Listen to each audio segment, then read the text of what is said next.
We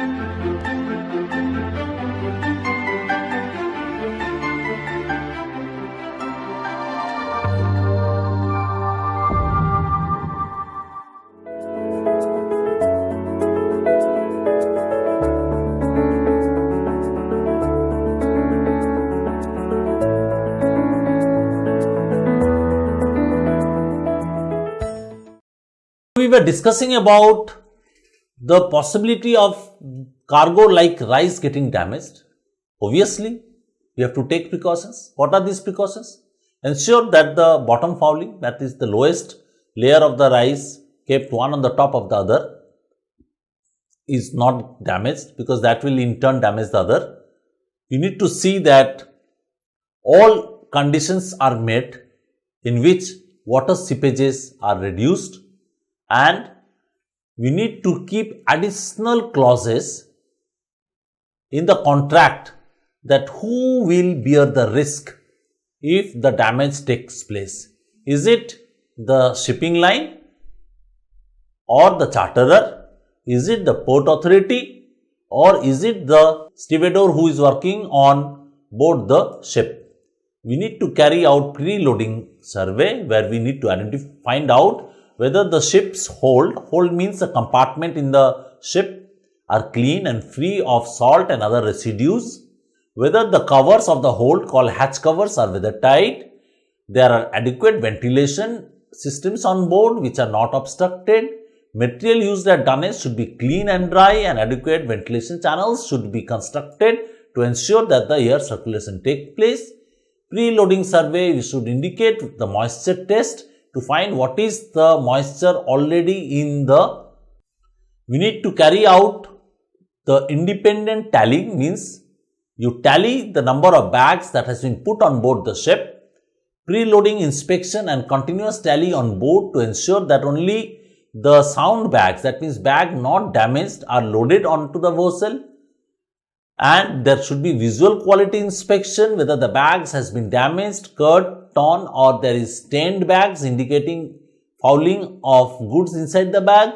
Packing and marking inspections in international movement of goods and domestic movement of goods.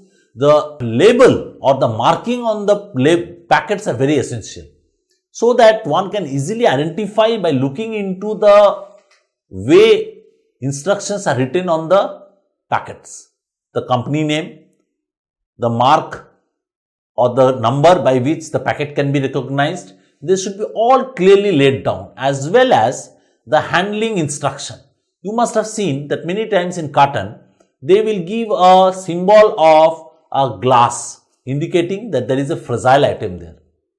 They will give a symbol of an umbrella indicating that this cargo should be protected from rain. They will give a symbol of a sun indicating that this cargo inside should be protected from direct sun rays. So, marking and leveling and proper packing are very important for cargo in movement, whether in domestic or in international movement of goods. You need to have a surveyor who has no bias and will give the free and fair report to remain on board the vessel during the entire loading operations, right? And to ensure that in type of waterproof papers or donnages material is used so that the damp or moisture content does not increase. Ensure that the tally surveys are carried out effectively, all cut stain bags are removed, and separation channels are used to prevent contamination of the cargo. On completion of the loading, the complete top layer of the bag should be covered, as I said earlier, with waterproof material, and after the hatches are covered, they are sealed. A sealing certificate and a fumigation certificate. Now, this word fumigation, one needs to understand. It means you have carried out or cleaned the container or the ship with a chemical spray in order to kill the insects and pests inside the container or the ship. But you should remember that while using the chemical spray, you should not overuse it, because if excess cleaning material is present, that can contaminate the goods inside. So you should use the recommendation of safe use of pesticides as published by the International Maritime Organization, IMO. When the unloading takes place, you need to carry out how the cargo in the bags are, whether they are drenched in water, whether the white bags have stains. You need to monitor the discharge operations. Now you see here, there is a word I have written here, draft survey. Now what is this word draft mean? This is the level of water that the ship is submerged. Now say the ship fully loaded gets submerged by 10 meters and the depth of the water level there is 6 meters. That is not possible. So you should have, that is why the ships coming to ports like Kolkata have a draft of not more than 6 meters, because the river Hooghly through which the ship will come has the total draft of 6.5 meters. So draft means the water depth up to which the ship is immersed or submerged in order to have the navigation done. I have already spoken about stevedore. Often the preservation of the cargo is sacrificed when you want to have quicker unloading. Pilferage or theft, rough handling, mishandling also damages. The discharge supervision has to be carried out so that the theft is avoided. Sometimes the crew or the members of the stevedore, they will tear the bag and take the cargo in their backpacks, right?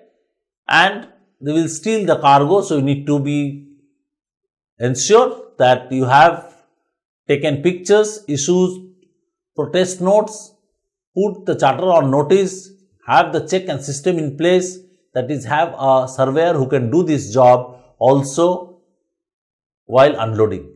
There are certain bodies, like the way I have given an example, called the Skuld Syndicate, SKULD. They are some agencies who can help you in such operations. The shortage claims can be made, right, to the charterer or the ship owner, but the best way is that you prevent the shortage claim through independent tallies and appointing independent surveyors. When you carry out the shortage claim, the river water up to which the ship is submerged indicates the weight it carries. How? Because we know by Archimedes' principle that any portion of the body that is inside the water is actually represents the volume of that particular body. If you multiply the volume with density, then it gives the mass or the weight of the body. So how much cargo has been put inside a ship? You need to carry out a draft survey indicating how much cargo has gone in. Of course, when you are using bags, each bag weight is known, that you can multiply with number of bags you can put in the ship. But what happens when you use loose paddy grains through conveyors? How do you know what is the total quantity of cargo that has been put on the ship? So what do? You find out the level of the water before loading. Then you find out the level of the water after loading. See the difference. That difference, increase in water level, will indicate the volume of the cargo. That volume multiplied by the density of the cargo will give the total weight of the cargo put on board. But importantly, you should know that the ship should be in the stable position. If it is inclined in any one side, left, right, bottom or front, then the draft survey of the level of water will not give you the right results. So we have to be careful on that. Okay. So we can conclude that packaging is an important and the foremost element in logistics and operations management. Why so?